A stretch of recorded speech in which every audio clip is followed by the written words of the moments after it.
নমস্কার বন্ধুরা, আজ আমি তোমাদের সাথে শেয়ার করব একদম বেঙ্গলি স্পেশাল একটা অথেন্টিক রান্না, কাতলা মাছের মাথা দিয়ে বাঁধাকপি।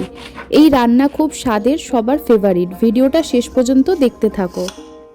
প্রথমেই দেখো, আমরা বাঁধাকপি আর আলু কেটে নিয়েছি। তারপরে কড়া বসিয়ে তাতে সর্ষের তেল দিয়ে আলুগুলোকে কিন্তু একদম লাল করে ভেজে নেব। সেই তেলের মধ্যে কিন্তু কাতলা মাছের মাথাটাকেও আমি একদম লাল করে ভেজে নিয়ে তুলে নেব।